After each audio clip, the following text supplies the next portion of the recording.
Soap ഉപയോഗിക്കാൻ പറ്റാത്തവർക്ക് വരെ use ചെയ്യാൻ പറ്റുന്ന ഒരു അടിപൊളി നീം സോപ്പ്, ആര്യവേപ്പിൻ്റെ സോപ്പാണ് ഇന്ന് നമ്മുടെ റോസ് ഹെർബൽസിൽ പുതുതായിട്ട് ലോഞ്ച് ചെയ്യുന്ന പ്രോഡക്റ്റ് കേട്ടോ.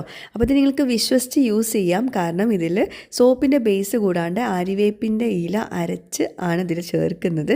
അതുകൊണ്ട് തന്നെ ആര്യവേപ്പിൻ്റെ ഗുണങ്ങൾ അറിയാമെങ്കിൽ നിങ്ങൾ തീർച്ചയായിട്ടും ഈ ഒരു സോപ്പ് യൂസ് ചെയ്യും. മുഖക്കുരു ഉണ്ടെങ്കിൽ അത് ഒഴിവാവും. അതുപോലെ ചർമ്മത്തിൽ അണുബാധ ഉണ്ടെങ്കിൽ അത് തടയും.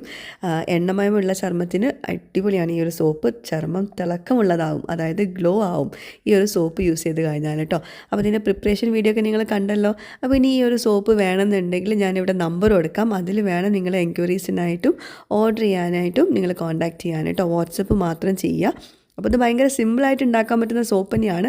പിന്നെ നമ്മൾ ഓരോ ആര്യവേപ്പിൻ്റെ ഇലയ്ക്കും ഓരോ കളർ ഉണ്ടാവും. അതുകൊണ്ട് തന്നെ ഇത് ഓരോ തവണ നമ്മൾ യൂസ് ചെയ്യുമ്പോഴും അതിൻ്റെ കളറും ചെറുതായിട്ടൊക്കെ മാറും. പിന്നെ നമ്മളിത് ഉണ്ടാക്കി വെക്കുന്നില്ല, കാരണം ഇതിൻ്റെ ആ ഫ്രഷ്നെസ്സോട് കൂടി നിങ്ങളുടെ കയ്യിലെത്താൻ വേണ്ടിയിട്ട് ബാച്ചായിട്ടാണ് ഉണ്ടാക്കുന്നത്. അപ്പോൾ അത്രയും നിങ്ങൾക്ക് ഈ ഒരു സോപ്പ് ഗുണം നൽകും. തീർച്ചയായിട്ടും ഒന്ന് ട്രൈ ചെയ്ത് നോക്കാം കേട്ടോ. ഇതിൽ കളറൊന്നും ആഡ് ചെയ്യുന്നില്ല കേട്ടോ.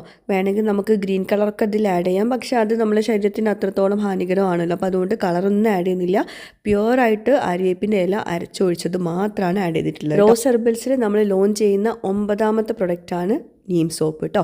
അപ്പോൾ ബാക്കി പ്രൊഡക്ട്സൊക്കെ ഞാൻ വിശദമായിട്ട് മുമ്പത്തെ വീഡിയോസിലൊക്കെ ഷെയർ ചെയ്തിട്ടുണ്ട്. കൂടാണ്ട് നമ്മൾ സോപ്പുകളിൽ 3ാമത്തെ സോപ്പാണ് ടാൻ സോപ്പ്, ബേബി സോപ്പ് കൂടാണ്ട് നീം സോപ്പ് കേട്ടോ.